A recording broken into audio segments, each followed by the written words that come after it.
할렐루야. 아멘. 오늘 성령 강림주일 거룩하고 복된 주일 아침에 예배 자리에 나오신 사랑하는 여러분 모두에게 하나님의 크신 은혜와 사랑과 은총이 충만하게 임하시기를 주님의 이름으로 축원합니다. 아멘.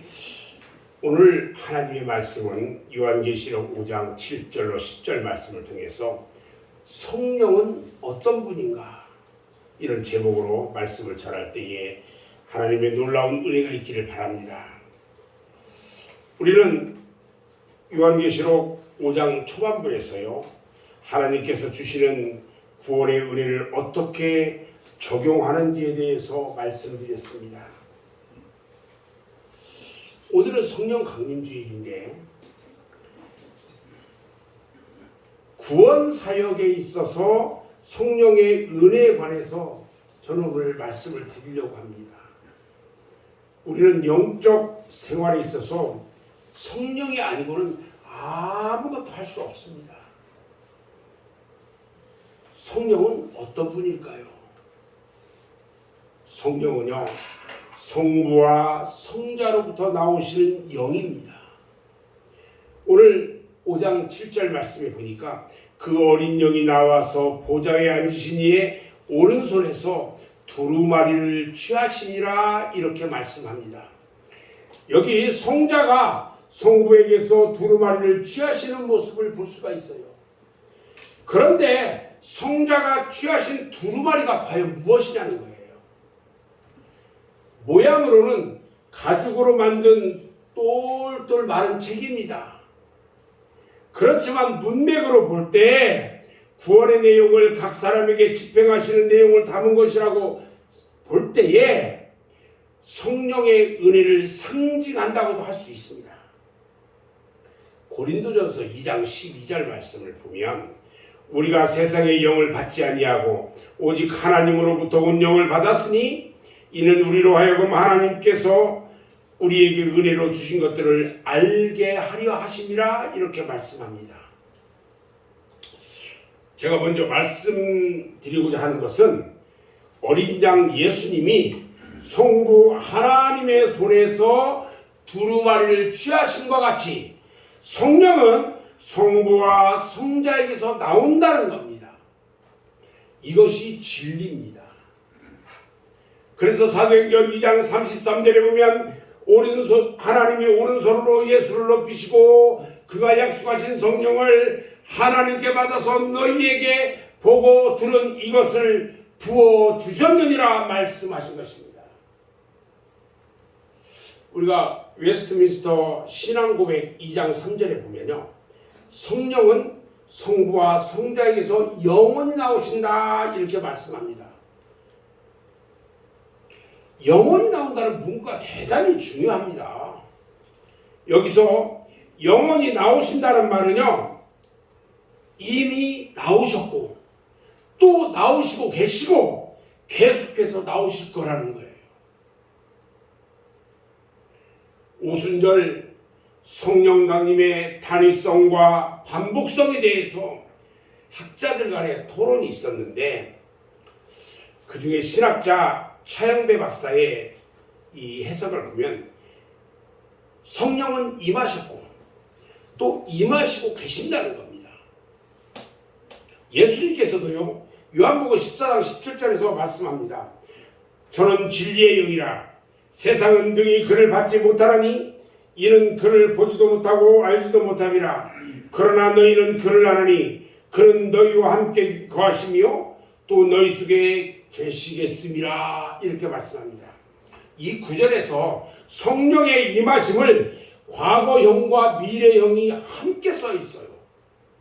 그래서 우리는 성령은 임하셨고 또 더욱 충만히 임하실 것이라는 것을 믿어야 합니다. 아멘. 아멘. 성령님은 영원토록 솟아나는 샘물 같은 것입니다. 이 진리가 대단히 중요합니다. 왜 중요하느냐? 그것은 성령을 대방해야 하느냐, 이거에 대한 여부를 결정해야 하기 때문입니다. 예를 들면 단위성을 주장하면 성령을 대방하지 않게 됩니다. 우리가 실천신학적인 입장에서 비교를 해보면 성령의 단위성을 주장하는 교회, 성령을 한 번만 온다 이렇게 주장하는 교회는 비교적 침체하는 겁니다. 침체되는 것을 볼 수 있어요. 그렇다고 내주하신 성령님에 대한 관심도 그냥 그것도 큰 것 같지가 않아요. 반면에 성령을 갈망하는 교회는요 급속도로 성장하고 있습니다. 내주하신 성령님과의 교제도 활발합니다. 우리는요 내주하신 성령님을 믿고 의지하고 대화할 뿐만 아니라 더욱 충만하게 채워주시도록 갈망해야 하는 것입니다. 아멘. 아멘. 그리고 성령은요 성부와 성자로부터 나오시는 영이기 때문에 하나님을 나의 아버지로 부르고 사랑하면서 예수 그리스도를 나의 구주로 믿어야 성령이 임한다는 것을 알 수 있습니다. 아버지와 아들을 부정하는 곳에는요 여러분 성령이 없다는 것입니다. 몇 년 전에 CBS 방송에서 신천지 이만희가 신도들 몰래 무당을 초청해가지고 억대 구파를 벌였다는 소식이 있었습니다. 그들에게 성령이 함께하지 않는다는 겁니다. 예수를 부정하는 곳에 어떻게 성령이 임하겠습니까? 요한일서 2장 22절 23절에 보면요 거짓말하는 자가 누구냐? 예수께서 그리스도이심을 부인하는 자가 아니냐? 아버지와 아들을 부인하는 그가 적 그리스도니 아들을 부인하는 자에게는 또한 아버지가 없으며 아들을 시인하는 자에게도 아버지도 있는지라 그랬어요. 성령도 마찬가지예요. 고린도전서 12장 3절에 보니까요 그러므로 내가 너희에게 알리노니 하나님의 영으로 말하는 자는 누구든지 예수를 저주할 자라 하지 아니하고 또 성령으로 아니하고는 누구든지 예수를 주시라 할 수 없느니라. 성령을 성부와 성자로부터 성령이 성부와 성자로부터 나오기 때문에 아버지와 아들을 믿는 자에게 성령이 임하시는 것입니다. 아멘. 두 번째 성령은요 온전한 예배를 통해서 임한다는 겁니다. 오늘 본문 5장 8절 말씀을 보면 그 두루마리를 취하심에 네 생물과 24장로들이 그 어린 양 앞에 엎드려 각각 검은고와 향이 가득한 금대접을 가졌으니 이 양은 성도의 기도들이라 이렇게 말합니다. 네 생물과 24장로들이 그 어린 양 앞에 엎드려 예배합니다. 네 생물은요 천사의 상징이라면 24장로는 믿는 자들의 대표니까 하나님의 백성의 상징이라고 할 수가 있는 것입니다. 이 두 부류가 하나님을 찬양합니다. 이것은 무엇을 의미하냐면 하나님께 예배하는 것은 우리만이 아니라 천사들도 우리와 함께 예배한다는 것입니다. 아멘. 그리고 엎드렸다고 했어요. 엎드림은요 하나님을 높이는 행위예요. 이처럼 성령 충만을 위해서는 하나님을 높여야 합니다. 하나님이 오른손으로 예수를 높이심으로 성령이 임했듯 우리들도 그리스도를 나의 주로 심히 높이고 날마다 하나님을 높이 경배하면 성령이 임하는 것입니다. 이 기본이 잘 돼야 돼요.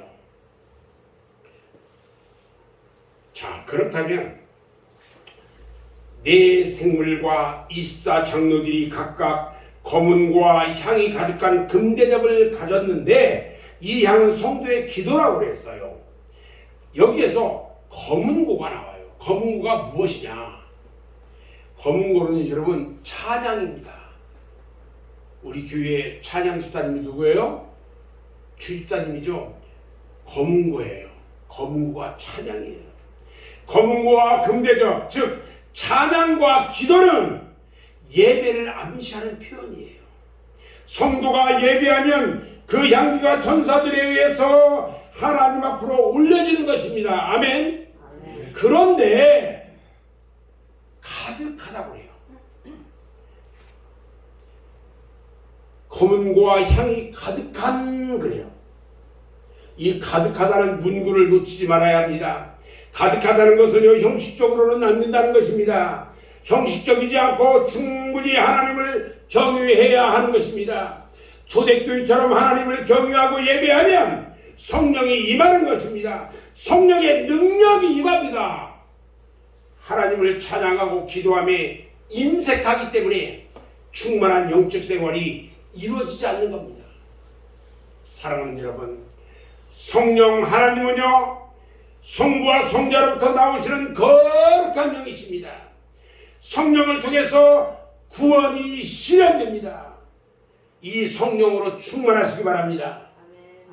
성령은요, 예수 믿는 자와 예배하는 자에게 지금도 임하고 계십니다. 아멘. 우리 모두 성령을 귀하게 여기고 하나님을 높이고 찬양하고 기도함으로 더욱 성령의 충만한 가운데 있기를 주님의 이름으로 축원합니다. 아멘. 세 번째, 성령은 새 삶을 시작하게 하는 분이에요. 오늘 9절 말씀에 보니까 그들이 새 노래를 불러 이르되 두루마리를 가지시고 그 인봉을 떼기에 합당하다 그랬어요. 이 모습은요, 내 생물과 24장로들이 구세주 예수를 찬양하는 모습입니다. 그런데 새 노래로 불렀어요. 여기 새 노래의 의미가 대단히 깊어요. 새 노래가 무엇일까? 여러분들이 모르는 노래냐? 아니에요. 4장에는요, 요한계시록 4장에는 창조주 하나님에 대한 노래가 있었어요. 오늘 5장에는요, 어린 양에 대한 노래인데 그 의미가 뭐냐?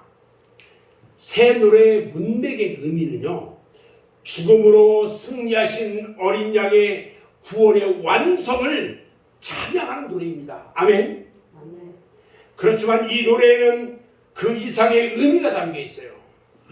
그것은 아무나 부르는 노래가 아니라는 겁니다. 새 노래는 새 사람만이 부를 수 있는 노래예요.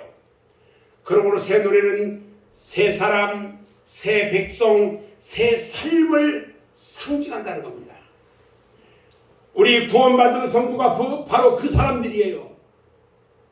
우리 구원받은 우리 성도들이 바로 새 사람이라는 것입니다. 아멘. 아멘. 고린도후서 5장 17절 말씀을 보면요, 그런즉 누구든지 그리스도 안에 있으면 새로운 피조물이라 이전 것은 지나갔으니 보라 새 것이 되었도다 말씀하고 있고요. 골로새서 3장 9절로 10절에서는 옛사람과 그 행위를 벗어버리고 새 사람을 입었으니 이는 자기를 창조하신 이의 형상을 따라 지식에까지 새롭게 하심을 입은 자니라 이렇게 말씀합니다. 즉 성령께서 주인을 부르셔서 거듭나게 하시고 하나님의 자녀로 삼으시며 아바 아버지라 부르게 하시고 자유와 기쁨을 얻게 하시고 그리스도 안에서 새 사람이 되고 영원한 하나님의 복을 누리는 후사로 삼아 주셨습니다. 성령님은요, 보이지는 않지만 우리 속에 역사하시고 새 사람이 되게 하셨던 것입니다. 그래서 요한복음 3장 3절로 7절에 보면요, 예수님께서 유대인 니고데모에게 말합니다. 진실로 진실로 내게 이르노니 사람이 거듭나지 아니하면 하나님의 나라를 볼 수 없느니라. 진실로 진실로 내게 이르노니 사람이 물과 성령으로 나지 아니하면 하나님의 나라에 들어갈 수 없느니라.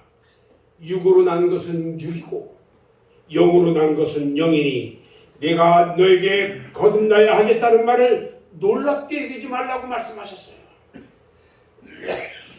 우리에게 새 노래를 부를 수 있는 구원의 무리 가운데 들게 하신 하나님의 은혜에 우리는 감사해야 합니다. 우리를 중생하게 하시고 신앙하게 하시고 변화되어 하나님의 영광을 위해 살아가게 하시고 장차 예수님이 이 땅에 재림하시면 영광의 형체로 변케 하실 분이 바로 성령님이신 것입니다. 아멘. 아멘. 이처럼 성령만이 우리를 새 사람이 되게 해서 새 노래의 자격자가 되게 하시는 것입니다. 네 번째로 성령은요, 복음의 은혜를 누리게 하시는 분입니다. 오늘 본문 5장 9절 말씀을 보면 일찍이 죽음을 당하사 각 족속과 방언과 백성과 나라 가운데서 사람들을 피로 사서 하나님께 드리시고 이렇게 말합니다. 이 말씀대로 예수님이 자기 피로 사람들을 사셔서 하나님께 드렸어요. 그래서 대속의 은혜라고 말합니다. 대속이란 말은 뭐냐면 내 대신 다른 사람이 값을 치렀다 이 말이에요. 그런데 이 대속의 노래는 시제가 대단히 중요합니다. 일찍이 이렇게 시작합니다. 그래서 피로 사서 하나님께 드리시고, 이건요 대속의 역사가 우리가 나기도 전에 이미 된 일이라는 것입니다. 로마서 5장 8절을 보면요, 우리가 죄인 되었을 때에 그리스도께서 우리를 위하여 죽으심으로 하나님께서 우리에 대한 자기의 사랑을 확증하였느니라 말씀하셔요. 이 말씀대로 이미 이루신 것입니다. 다시 말해서 예수님께서 각 족속과 방언과 백성과 나라 가운데서 사람들을 피로 사서 하나님께 드리셨다는 것을 말씀하고 계시는 것입니다. 일반적으로요, 구원의 역사는 세계적이라는 겁니다. 족속이 다르고요, 언어가 다르고 나라가 다른 백성들이 하나님의 선택에 의해 부르심을 받았습니다. 패역한 죄악 가운데 우리를 구원해 주셨어요. 즉 하나님께 순종하고 복종하지 않고요, 내 마음대로 행하였던 우리인데 우리를 구원해 주셨다고 말씀하시는 겁니다. 흉악한 죄악에서 우리를 구원하셨다는 겁니다. 하나님께서는요, 능치 못한 일이 없으신 분입니다. 아멘. 아멘. 주님은요, 십자가에서 죽으시고 부활하심으로 우리를 구원해 주셨습니다. 예수 안에서 보면요, 이미 의롭다 하시고 이미 영화롭게 하셨습니다.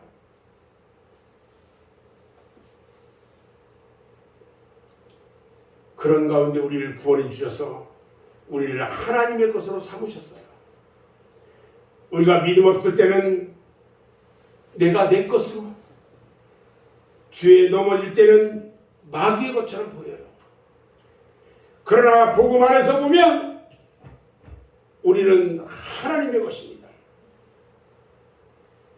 그러므로 구약은요, 오실 예수님에 대한 것이라면 신약은 오신 예수님에 대한 것입니다. 아멘. 아멘. 신약 성도는요, 예수께서 나를 위해 이미 이루신 그 공로를 나를 위한 것으로 믿을 때에 구원을 받는 것입니다.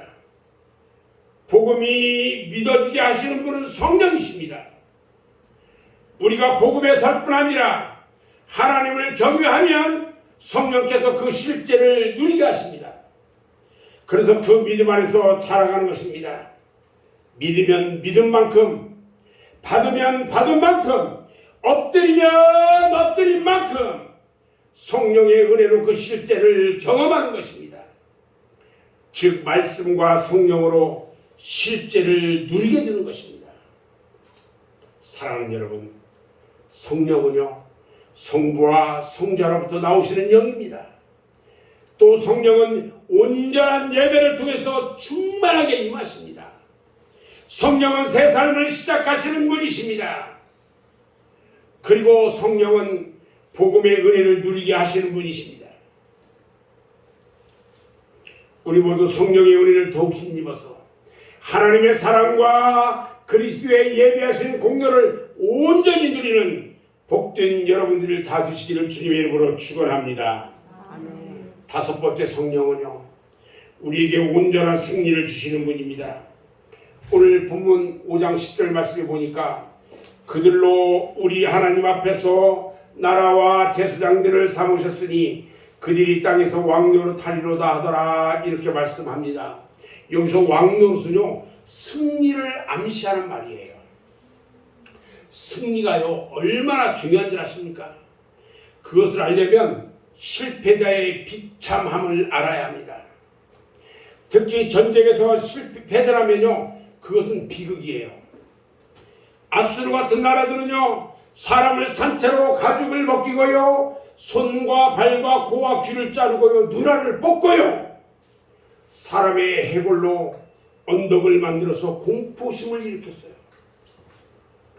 젊은이는 노예로, 여인들은 성놀이개로 끌려갔어요. 여러분, 전쟁에 패전하면요, 사람이기를 포기해야만 했어요. 이처럼 우리 영혼도 승리하지 못하면 그 비참함은 이루 말할 수 없습니다. 삼손의 눈알이 뽑히고요, 저주의 맷돌을 돌리며 살듯이 영적 형편은요, 비참하기 짝이 없어요.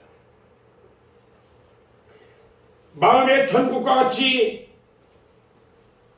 마음의 지옥이에요. 여러분, 반드시 영으로 승리해야 합니다. 아멘. 오늘 본 구절에서요, 성도가 땅에서 왕노릇하는 이유가 나옵니다.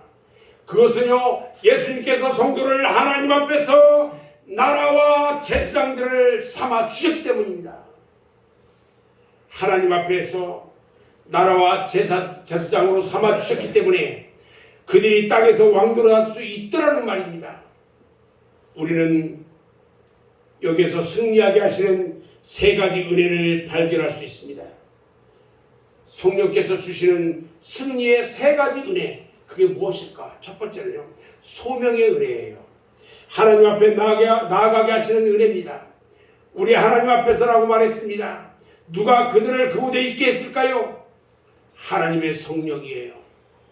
이것을 신학적으로는 소명이라고 부릅니다. 하나님께서는요, 우리를 불러주시되 성령으로 불러주시는 것입니다. 그리고 우리를 불러내셔서 하나님 백성으로 삼아주십니다. 그래서 하나님 앞에 은혜의 자리에 있게 하시는 겁니다. 그 자리는 은혜의 자리고요, 승리의 자리예요.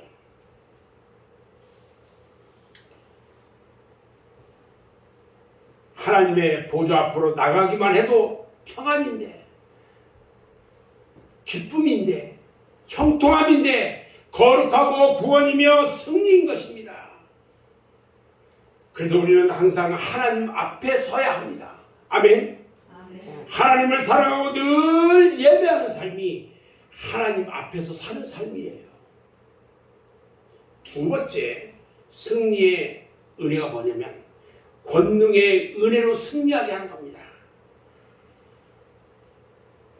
우리를 나라로 삼으셨다는 생소한 표현, 이 말은요, 영적 권세를 말하는 거거든요. 나라는 통치의 개념이에요. 그리스도와 함께 다스린다는 의미를 가지고 있어요. 그러므로 성도는 본붕왕이고요, 승리자라는 말이에요. 누가 우리에게 이런 권세와 능력을 주셨느냐? 성령께서 주셨어요. 성령이 임하시면 권능이 임하시기 때문입니다. 하나님의 나라가 능력으로 임하는 것을 볼 자들도 있다고 말씀하신 대로 성령이 임하면 권세와 능력이 임하는 것입니다. 아멘. 이처럼 승리하려면 권능을 받아야 돼요. 하나님을 경외하는 성도에게는 성령이 임하고, 성령이 임하면 권능이 임하고 하나님의 나라가 임하는 것입니다. 권능을 받으면 다 이기게 되는 것입니다. 기적도 권능이지만 나를 이기는 능력도 권능인 것입니다. 지상의 왕은 보이는 왕인데 성도는 죄와 사망과 의의 세력을 다스리는 왕입니다. 이렇게 우리에게 승리를 주시기 위해서 성령께서 권능을 주시는 것입니다. 세 번째 은혜는 성령은 용서와 사랑의 영으로 승리하게 한다는 겁니다. 오늘 말씀해 보니까 제사장들을 삼으셨다고 그랬어요. 구약의 제사장은 먼저 자기 주를 위해서 제사를 합니다. 이처럼 성도는요, 성령의 은혜로 보혈로서 죄를 용서받고요, 십자가의 은혜로 죄를 뿌리째 뽑아야 합니다. 그 다음에 구약의 제사장은 남을 위해서 제사했어요. 이처럼 성령 받은 성도는요, 남을 용서하고 기도하는 사람이 되는 것입니다. 그래서 이웃의 죄를 해결해 줍니다. 성도는요, 죄를 사하는 능력은 없지만 기도로서 하나님의 손길을 움직이게 하는 것입니다. 요한복음 20장 22절 23절에서 부활하신 예수님께서 말씀하시기를 그들을 향하사 숨을 내쉬며 이르시되 성령을 받으라. 너희가 누구의 죄든지 사하면 사하여질 것이요 누구의 죄든지 그대로 두면 그대로 있으리라. 여러분, 놀라운 말씀인 거예요. 제사장을 삼으신 은혜를 저는 사랑의 영이라고 표현하고 싶습니다. 사랑이 없이는 제사장직은 불가능하기 때문입니다. 그런데 성령을 받으면 자동으로 남을 위해 기도하게 됩니다. 성령께서 우리를 신령한 사랑의 제사장이 되게 하시는 것입니다.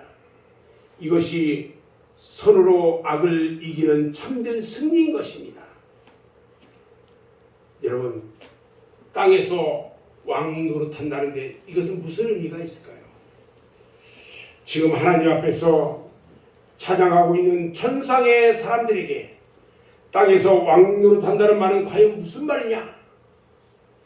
이것은 신령한 세계를 알지 못하면 알 수 없는 말씀입니다. 가령 지상의 성도들일지라도 하늘에 속한 삶을 살기 때문에 땅에 삶도 있지만 동시에 하늘에 속한 삶을 사는 신비한 이중적 구조를 우리는 가지고 있다는 거예요.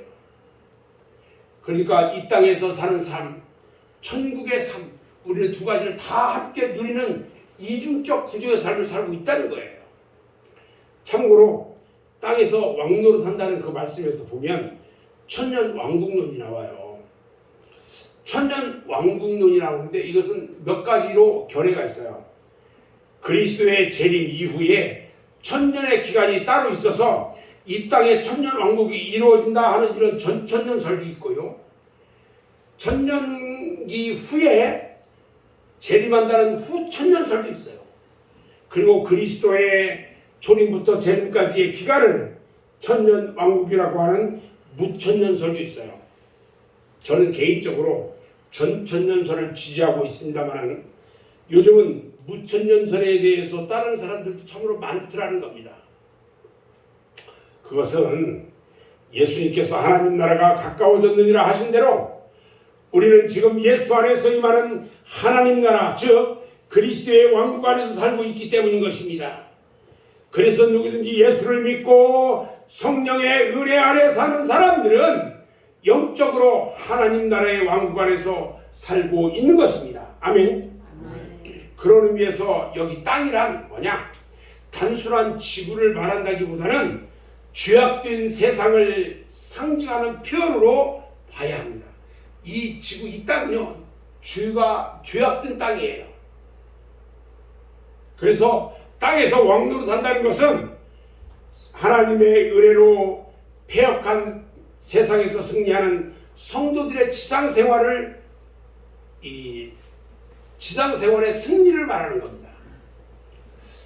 그래서 오순절에 베드로는 이 패역한 세대에서 구원을 받으라고 외쳤던 겁니다. 여러분, 승리하는 여러분 되기 바랍니다. 아멘. 저는 이제 말씀을 마무리합니다. 지금 이 시간에도요, 예수님은 성령을 아버지께 받아서 우리에게 부어주셨고 또 부어주고 계셔요. 성령으로 충만해야 하나님을 영화롭게 하고 죄악된 세상에서 승리한 사실을 한다는 것을 기억해야 합니다. 그래서 우리 모두 성령의 은혜로 하나님 앞에서 권능과 사랑의 제사장들이 다 되시기를 주님의 이름으로 축원합니다. 기도하겠습니다.